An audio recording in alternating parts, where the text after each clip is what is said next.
Maraming salamat po mga kababayan.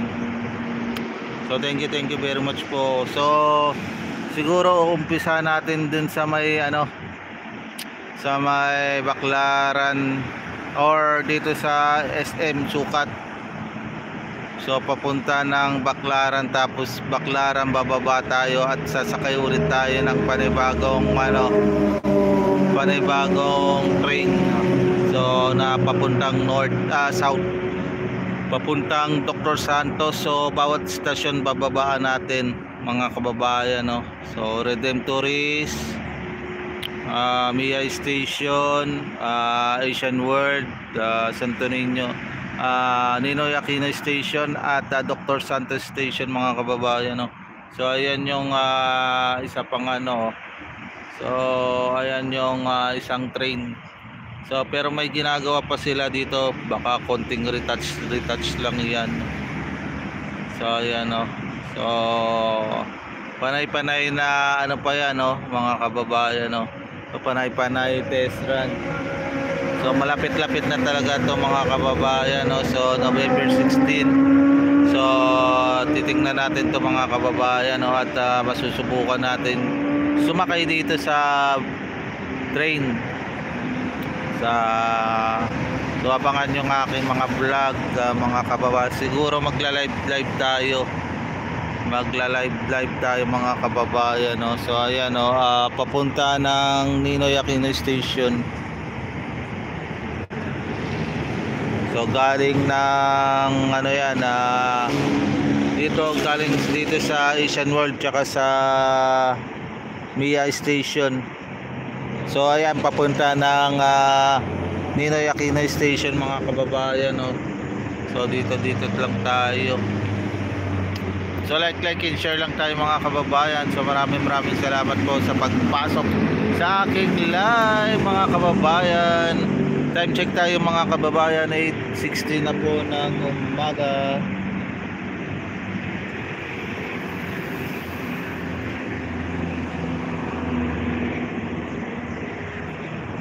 Time check tayo mga kababayan, 8:16 ng umaga mga kababayan, no? So maaga-aga pa. So mga isang oras tayo dito siguro mga kababayan. So ayan, dito tayo ngayon sa Asian World Station mga kababayan. So maganda, kaso ang maganda dito kung may footbridge dito banda dito mga kababayan. Kung may footbridge dyan, hindi na mahihirapan ng residente ng Donggalo na para makapunta doon at sumakay. Ang maganda kasi dito, kasi maraming tao dito.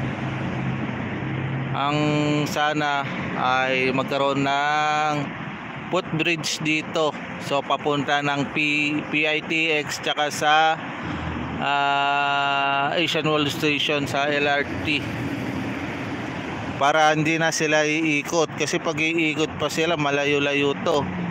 So malayo-layo tong malayo-layo yung lalakarin, tsaka sasakay pa sila ng tricycle or jeep na para makapunta lang doon sa PTEX at para sumakay ng LRT. So sana magkaroon ng footbridge dito, kasi maganda kasi kung may footbridge, may access dito papunta ng PITX or sa Asian World Station. Sana magkaroon yan. So maganda dito maglagay dun sa dulo footbridge, para pag pupunta sila ng sasakay ng LRT, hindi na sila iikot pa, kasi dito malayo iikutan So malayo-layo ang iikutan ng tao. Maganda kasi kung may footbridge dito, ay maganda. So maganda dun sa dulo talaga. Sa dun sa may boundary. So boundary ng Tambo at Donggalo. So ayan na naman yung ating bagon. So maya't maya ang dating ng ating bagon na LRT.